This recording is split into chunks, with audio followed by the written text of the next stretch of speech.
Leading and Living in the Time of COVID-19. This bi-weekly series runs through September 2nd. Episodes are recorded and available to view later on YouTube and Facebook. Hello, everyone. I am Tracie Jones, the Director of Diversity, Inclusion, and Belonging at the Harvard Graduate School of Education, also known as HGSE. I hope today's conversation and your questions will generate really valuable ideas and help us navigate this complex landscape together.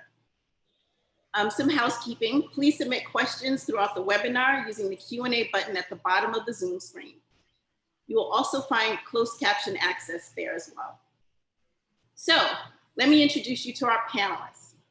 I'm thrilled to welcome our guests, Cristina Villarreal, also known as Dr. V, Jose Luis Vilsan, and Jamarie Hall. Dr. V serves as the faculty director of the Teacher Education Master's Program and teaches an Ethnic Studies and Education course at HGSE. Jose is a full-time math teacher, writer, speaker, and activist in New York City. He is also the executive director of EduColor, an organization dedicated to race and social justice issues in education. Jamarie is an advocate for educational equity and a Detroit Public Schools graduate who successfully sued the state of Michigan to establish a right to literacy. So please join me in welcoming Dr. V, Jose, and Jamarie. So we have a limited amount of time, so I'm gonna get directly to the questions. And I know everyone is really interested in this topic. So tell me, how did you find your way into this work? Can you give us some specific examples around that moment that led you to name it and claim it as anti-racism work? I would love for all of you to answer this question, but I'm going to start with you, Dr. V.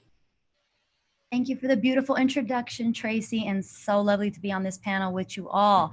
For me, when I think about my own journey towards anti-racist work, I immediately think about the role that ethnic studies has played in my life and how it gave meaning, purpose. Ethnic studies equipped me with the lens and the language to recognize the role that racism played in both my own life and the lives of my ancestors. At the same time, also teaching me the strength, the resilience, and the beauty of my ancestors existing within and fighting a deeply white supremacist racist system.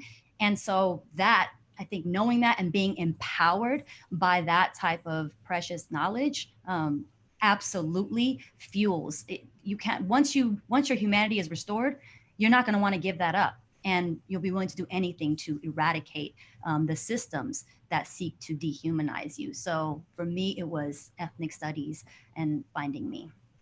Thank you so much for that. Jamarie, I'd love for you to weigh in here. Yes, thank you so much. And thank you for the terrific introduction. And really just how people in minorities in America have been oppressed over time. Just being educated and knowing that race didn't play a factor in the world until the 1400s with the Spanish invasion, and knowing that my people come from kings and queens. And a lot of times in America, we teach African-American history, such as it started with slavery or it started here in America, when we have so much more history and it's a lot deeper and a lot richer than that. And we're here in America still enslaved mentally and physically by the educational systems. Wow, that's deep. Thank you for that one. How about you, Jose? What got you into this? How did you name it and claim it? I do want to thank you for the introduction. I also want to acknowledge the land in which I'm standing on, the Lenape people, along with the places where folks were actually stolen, their bodies and their minds were stolen, right, from Africa and all across the Western Hemisphere that brought me over here. And so with that said, I didn't have the language that I have now. And if it wasn't for folks in the Boys Club back in the Lower East Side of New York, shout out to them, and watching Eyes on the Prize, the whole civil rights movement and how long it took for us to get this progress, my own visions of what schooling was as a student and how, as a Black student who was supposed to be talented and gifted, I still experienced so much racism when I was growing up, even in those enlightened contexts. And it wasn't until I went to Syracuse University where I was able to listen to so many folks who we would consider part of the Black radical tradition, whether they be Angela Davis, Amiri Baraka, even Felipe Luciano, and even folks who are contemporary like Stacey Ann Chin. I finally got a language to think about what it would be like to actually serve the people. And so when I came into teaching, I thankfully had a background and that seed that was planted in me because of Eyes on the Prize and a number of folks who I was able to listen to over time. I became the anti-racist teacher who I believe I am now. Wow, I want to say all of your answers are really deep and personal. But when we're thinking about our audience, they're educators, they're leaders. Can you share with them what practicing anti-racism looks like in a school? What does it require of us? And in addition, what would an honest pursuit of equity actually look like in a school? And Jose, I want to start with you because you're in schools right now. Well, I'll start off with this. As a math teacher, a lot of people like to say that I don't necessarily have the bandwidth to discuss anti-racism, not to mention any number of oppressions. But I would also say, too, that math gives us a lot of tools by which we can deconstruct more complicated things. You think about the idea that you would take something that's more concrete and try to make it abstract. That's math. And of course, that also extends out into anti-racism. Being able to build projects around things that you're actually thinking about and trying to create frameworks, that's actually a way to approach math as well.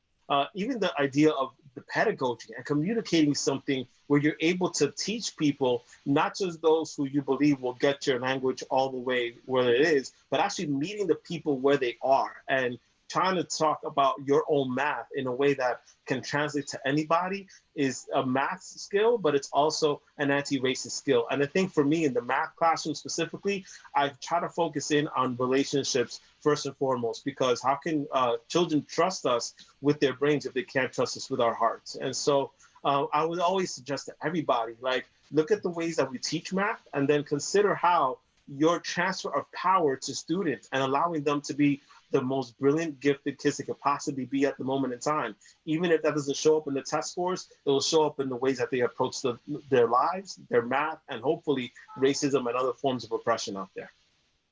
Thank you for that. I hope folks are taking notes because you are dropping some real jewels, which is going to lead me to you, Dr. V. You were the director of a teacher ed program.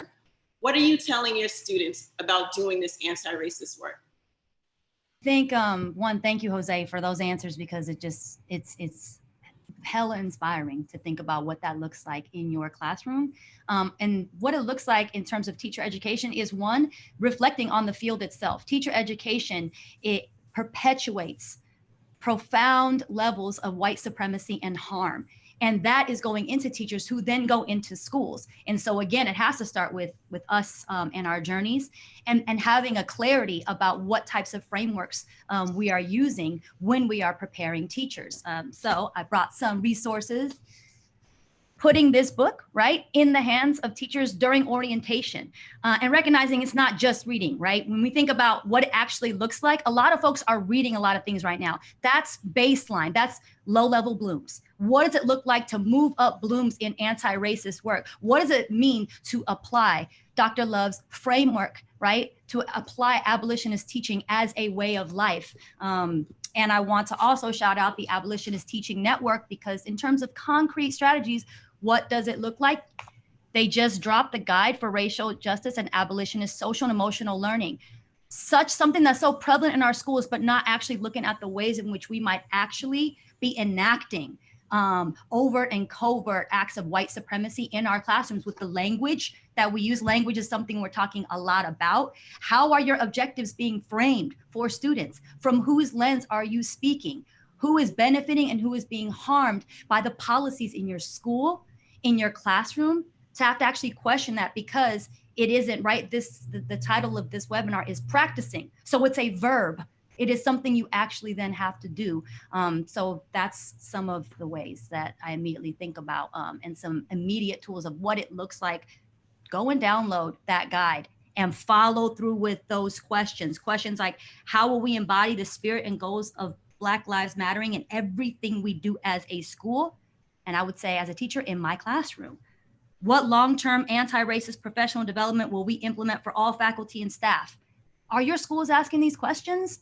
Are you asking these questions in your own classroom? Whether you're in person or whether you're virtual, everything that is around you is going to send a signal about your own proximity or distance to systems of oppression and white supremacy. And so you have to ask yourselves those questions with everything, every single curricular and pedagogical move that you're making. Thank you for that, because I think what you shared in terms of the abolitionist teacher network, I mean, that's everyone. It's not just teachers, principals, superintendents. That's all of us who want to do this work. And that information is downloadable. So thanks for sharing that. We've been talking about how you do this work with teachers. Jamari, I want to focus on you as a student who really worked to change the way things were happening in your schools. Can you actually name a tangible thing that an individual in a school-based role, such as a teacher, a student, or a learner can do? And I'm talking about anti-racist work. Yeah, I mean, education really in America is used as in documentation right now. A lot of times what we're teaching or what school is getting students or education is getting people prepared for is for really warehouse jobs or automobile factory jobs. And that's when public education was brought to us. So if we think about over the last century, automobiles have advanced, technology has advanced, and classrooms and education is still the same, and the type of curriculum and the way that we teach the curriculum is the same. It's not just harming minorities, it's harming all students in classrooms. And it's predominantly affecting the minorities because education is supposed to help us learn from the past and help us prepare for the future. So if we are still getting educated and still getting sharecroppers education, or we're, as a teacher, you're teaching to be prepared for the next test instead of preparing this child for the future or for life, or how can we be productive citizens in society without education if we don't know about credit scores, if we don't know about that? So as a teacher, you should teach curriculum that you would want your child to know. So a lot of times it goes to listening sometimes to the children, and children also listening to the teachers and the parents or other educators being involved in that. If it's in our city council meetings or if we're in our educational boards, just taking that thought out to kind of listen and just ask that question, like, are we educating? Are we anti-racist? But it's simply, would I want my child to go through this education, or would I want my child to learn this curriculum? Thank you for that. It's true. I hope y'all are taking notes. Do you want your children to learn the curriculum that you're teaching? But I'm going to get to some of the audience questions, and some people are looking for some really direct answers. So I'm going to give this one to you, Jose. What can I do as I think this is an elder. What can I do as an elder white cis male physics teacher to help my students of color? I mean, there's a lot of things you can do as a white cis male. I think a lot of it has to do with transfer of power and not making yourself the center of the room. I think too often, especially when we start getting into the elder ages, whether, especially in like the high school ages, a lot of my students who come back often tell me how difficult it was, not because of the actual content, but because of the relationships and the standpoint that so many of our educators within that spectrum actually take. So one of the ways that I find would be really powerful is if you find ways to decenter yourself. That could be a really powerful way of approaching it. And what I mean by that is taking a more constructive approach. Say something to the effect of, well, I don't really know this answer, but I would love to build this together. And try to figure out, take assessment of what kids actually know. And then say, what are ways that would be helpful for me to change my classroom practice so that I can better serve your needs? Asking questions like that is about a transfer of power, right? About being able to say to kids, you know what, maybe you think I'm the teacher, but really I'm trying to flatten this so that when you come out of my class, you are better prepared, especially when it comes to physics. Because with physics, it's almost like you're saying, you know what, like this is a really complicated topic and you are well suited for it. I think the second part has to come in with how you value assessment. Is your assessment narrow? Does it just say, well, if you answer these multiple choice questions well, then you totally know what you're doing, and if you don't, then you don't belong in physics? Or are you allowing for multiple forms of assessment? And that means, do you have versions of storytelling? Are you able to have that qualitative data?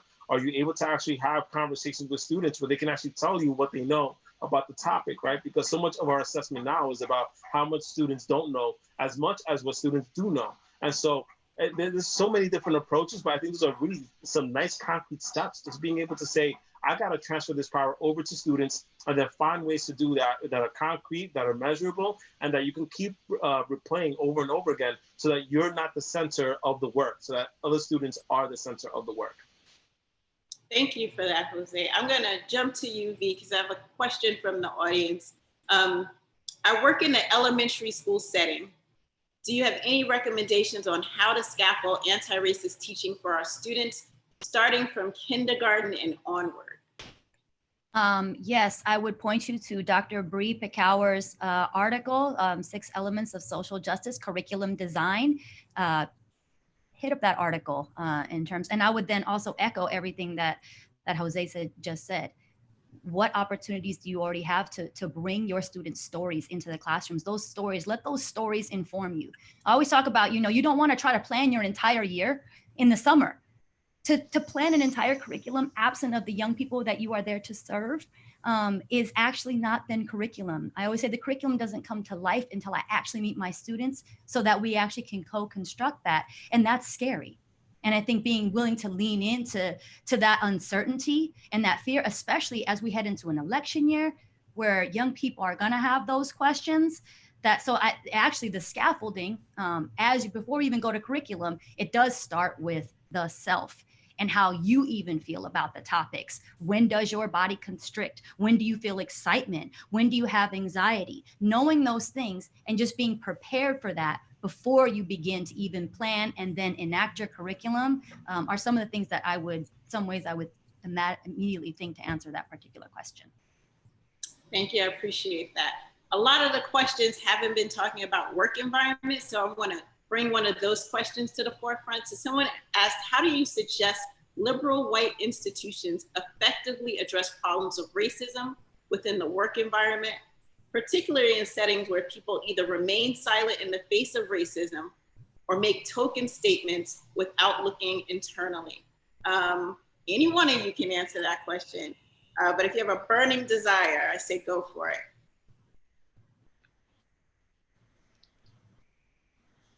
I know y'all are not in work environments where everything is perfect. Otherwise, we wouldn't be fighting anti-racism.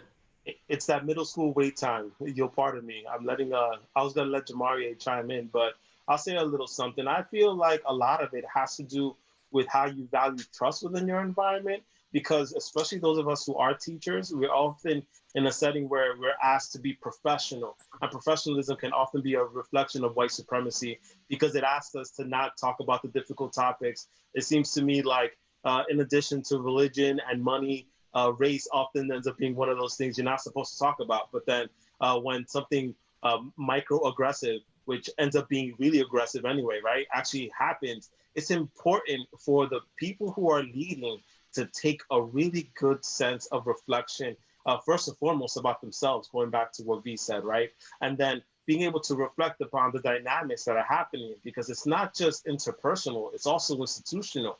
How are your policies consistently pushing this narrative of silence? What part of it does not allow for adults to feel like they can either respond to things that are happening, or that they won't get some sort of tenure, or they won't get some sort of due process, or they won't get some sort of elevation, whether it be financial or whatever? We have to be conscientious of that. And I think this especially reminds me too that we do need to be mindful, not just of race, but also of gender too. Our LGBTQIA folks are constantly silenced when it comes to these issues as well, because when they put these issues to the fore, whether it be, oh, we need to do better when it comes to bathrooms, and then you hear silence. Like, why do we need, bathrooms that are non-gender conforming? We should just have boys' bathrooms and girls' bathrooms. That's something I've heard. And I'm like, oh, like, we need to do better with that. And actually be reflective and have the conversations, and then sit in that discomfort, lead into it, because that's the source of discovery and learning. And I think that's what teachers can do, is say, you know what? We expect our kids to be uncomfortable very often when it comes to our content, but we want to skirt ourselves away from very difficult topics like race. And so we need to be very conscientious of what that looks like, be reflective, take note, sit in that discomfort as often as possible. Thank you for that. I'm going to bring Jamarie into this conversation, especially since you've been an activist. This summer has been painful, also enraging, inspiring, and many other emotions. Students will return to school with a lot of uncertainty. How does this summer fit into the larger conversation about fighting against racial injustices in schools? It goes back to how education is supposed to prepare us for the future and let us learn from our mistakes of the past. Instead, our educational systems have failed us. And once again, 60 years, 70 years later, we're going through the same fight. We're still fighting the same fight. It's might, but once something as catastrophic or as harmful as this happens, it brings it to the spotlight. It should not be until then that now Black Lives Matter. As we have all said, all lives matter. So it should not be until someone is dead, now their lives matter. So it goes back to treating people how you want to be treated, or simply listening, or knowing that sometimes you might not know, or that maybe the curriculum might have to change, or maybe I might have to adapt into the neighborhood that I'm teaching in, or the environment, or the students, the type of students that I'm teaching. So just kind of learning and getting a chance to really kind of learn your students, learn yourself. And it's okay, we're all going to learn each day. We're all supposed to continue to learn. So just embracing that, it will really kind of help a lot. So just, like I said, it shouldn't really wait until something as catastrophic as this is going on, and especially for us to go through a pandemic and our educational systems are failing us, when one of these students who are, God forbid, that have passed away, that are uneducated, could have solved this problem. We have to really kind of reflect and think and really change and reflect our, like I said, the curriculum that we're teaching. I appreciate that answer. I just want to follow up. Someone wants to know, are you currently in school right now? Has the lawsuit taken over all of your time? What are you doing around the lawsuit, and how are you staying engaged but also staying in school? Yes, currently I'm enrolling back in school, but I was working with the tutor. School is really hard. That's why we started the lawsuit. So just really getting prepared and making up that lost time of being uneducated, and just knowing that I might need a little bit of help, but the lawsuit hasn't taken up my time. This is something that's easy. It's just my generation step it up. The prior generations have done their job. So it's just our time to just speak up of what we're going through. It's what I'm doing, any student can do. We have the voice to speak up. We live in America, the land of the free. So to be going through something where children have to fight for rights and education is nothing that should take up, or that should be more important than that. And especially when they're also being denied of the education, not just fighting for the education and not just suing, but also being denied of it. And people are fighting just as hard as we're fighting for the right to education, or we're having this conversation about anti-racism. They're having conversations of how to keep us oppressed and keep us from fighting. Thank you for that. I'm gonna come back to Jose because someone wants to know about your classes. Do you share information about the contributions of African Americans to math and to mathematics in your classes? Yes, I think I do on occasion. I think I'm very, very focused though on actually trying to make sure that students see themselves in the math. I think obviously you need to have mirrors, and there's actually someone who has started a project about showing non-white faces as mathematicians that are out there. I'll have to look it up. It's I think it's Annie Perkins who started that project, so I would shout out to her. But generally speaking, yes, it's important for kids to be able to see themselves within the curriculum, and actually to see African Americans, but also to see any number of people who make contributions. I teach a population that is predominantly Dominican. So like a lot of my brown students are looking for people who are like math inclined, or be in engineering, to be in any sort of STEM type of topic. And I'm more than willing to share that. I'm also very in tune with the students and saying like, hey, like, this is actually you're the mathematician. You don't have to necessarily like do what this person did, but you could definitely be, way better than that if you'd like. And it's, being able to create that sort of dream is really important. So the mirrors, windows, and then, the sliding doors, as Rudy Bishop would say, if I'm not mistaken. So yeah, there's windows, sliding doors. Love it. Hashtag cite Black women, right? Hashtag. Yes, hashtag cite Black women. Thank you for that one, Jose. I do want to talk about the elephant in the room, and that is going online.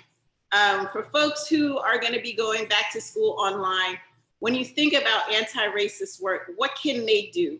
Like, how can they do the work when they're not in the classroom with the students?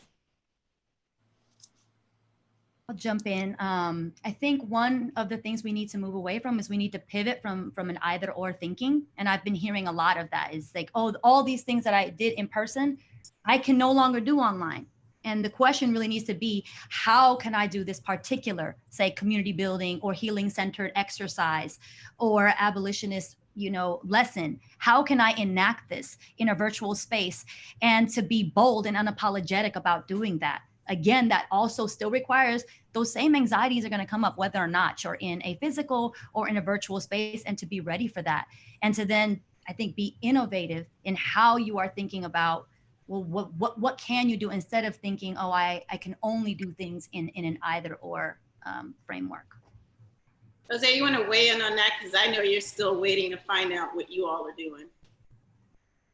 Actually, that was a good answer. So I see the floor to be.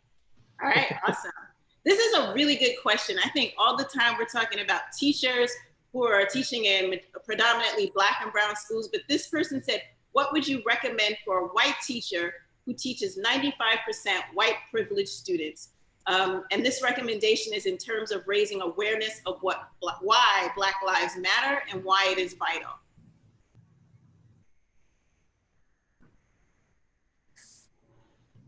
Anyone can answer that question. If you are a white teacher teaching in a predominantly white community, you are going to be able to say things to young people that I, with how I look, simply cannot. Like, stand at that, and then know that you have this incredible responsibility and opportunity to be really bold and transformative and justice oriented in how you enact your curriculum, enacting it through a lens that genuinely centers the cultural genius, the lives, the contributions, and the resilience of Black, Indigenous, and people of color. Doing that from your positionality baseline, just commit to doing that this year. And then, holler at me. I'd love to support and hear how it goes.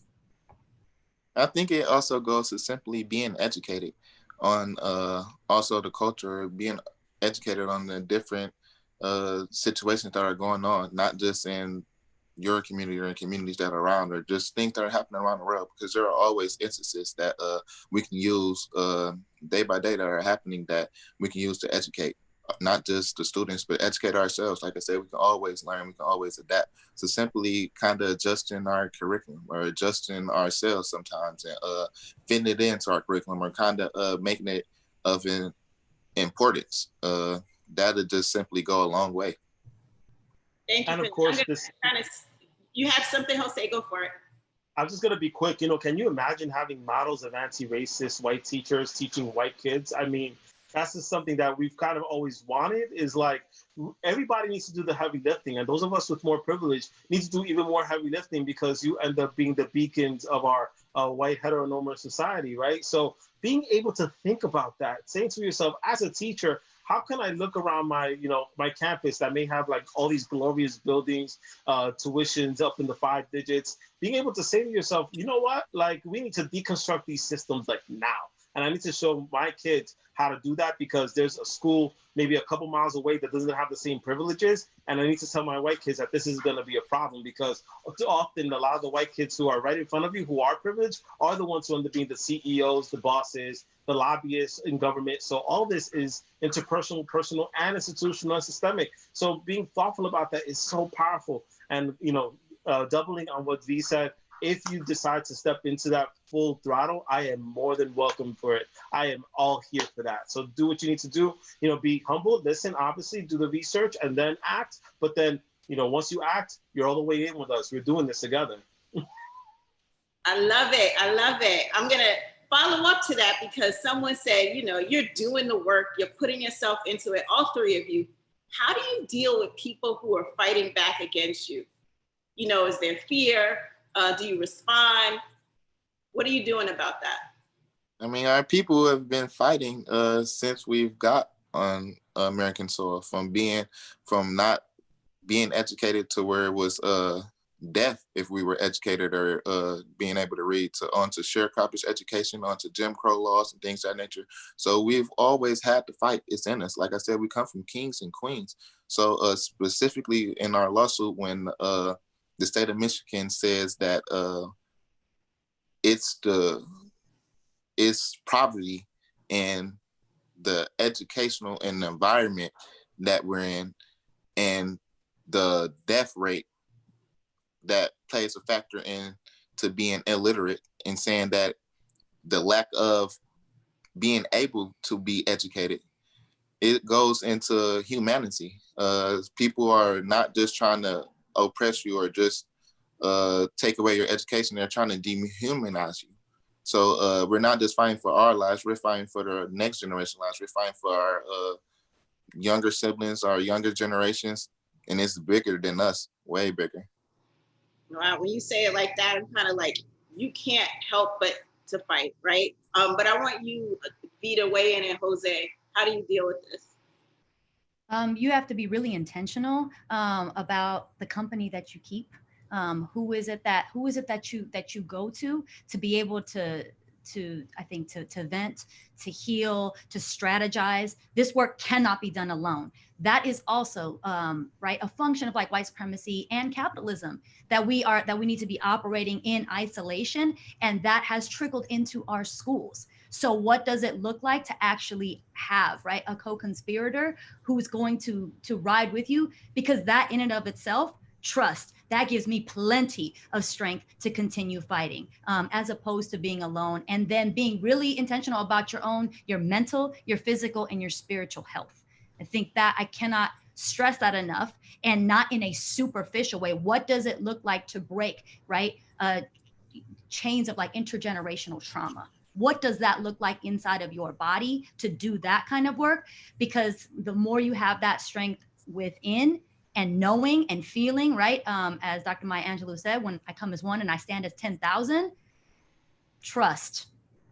It's not that you don't still feel the pain, but you're better able, I think, to receive and respond to and begin to tend to the wounds, the inevitable wounds that come with being with committing yourself to this lifestyle, right, of anti-racist work. Thank you. Well, I'll be quick because as it turns out, I remember I would say about 10 years ago when I first started really blogging, I actually got blocked from the whole NYC Department of Education. Every single computer that was in use by students, faculty, staff, all had my website blocked because of my controversial opinions. Mayor Bloomberg didn't quite like what I had to say about him. But when I heard what the response was, I was like, wow, so that means it must be working, right? So I kept going on and I doubled down and I tried to make sure, and going back to what Dr. V said, building that critical network of folks, building that support system. Squad is so critical, right? Because it can't be just me doing the speaking up.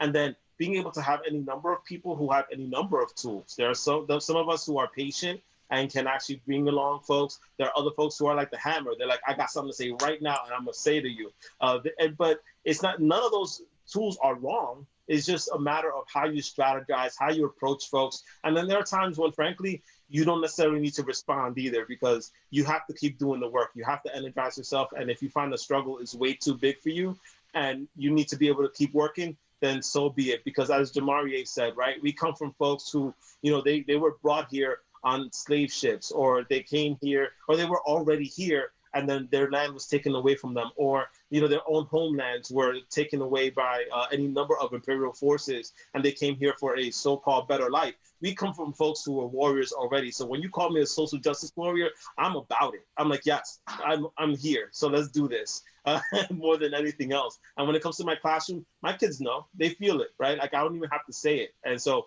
I think that's the sort of pride that I need to be taking on a daily basis. And I hope, and as I said, all the folks who are on the panel with me, y'all are also the representations of that. And I hope we can keep squatting up in this way. I love it. I knew I couldn't keep this to 30 minutes. So I'm sorry, folks, but I know you stayed with me. We do have some things that we want you to take away. So I think someone is going to drop that on the screen for us. But before we leave, I would just love for each one of you just to give us some last minute takeaways, 2 to 3 sentences that you want the folks to take away.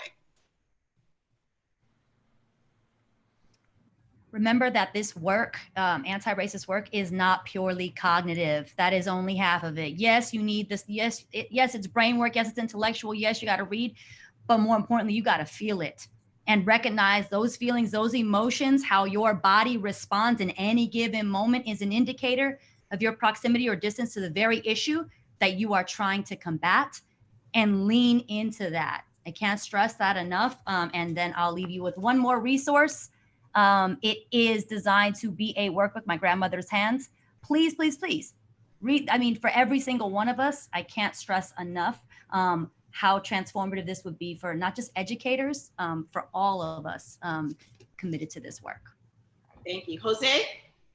The personal is the political, is the economic, is the intergenerational, is the personal all over again. I would suggest to everybody that, yes, it's important for us to have a high ceiling, but also have that low floor, because we need to meet people where they are. That is what the people work actually looks like. And then, just like teaching, we're creating scaffolds and upon scaffolds until we can all meet the goal together, right? Not as separate individuals, but together. And so I would preach that to anybody, making sure that students feel like they are part of your classroom as the bright geniuses they are, and consistently leaning into what does genius look like for them. And usually it's going to mean that we have to be anti-racist in our practice for them to shine well. Thank you. And I'm going to leave our next generation leader to last. So Jamaria, can you drop the mic for us? And yes, I mean, it simply goes into listening, this kind of being thoughtful and being mindful that we are all different. No student is the same. No person is the same. We're all such as almost like a snowflake. We're all different. So we all might learn different. We might have to be taught in a different way. So just simply also knowing that racism is a trait of education. It is taught. It is not enriched. People are not born racist.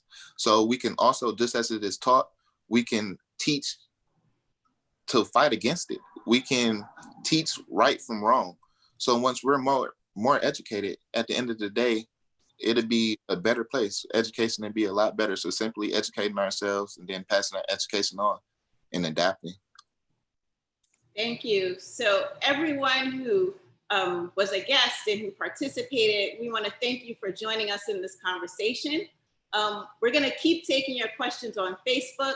Stay in touch with us and check us out at hgsc.me/ednow. You can rewatch this and you can find out about our future episodes for the summer. Take care, stay well, and thank you for joining. Thank you all. Take care. Thank you.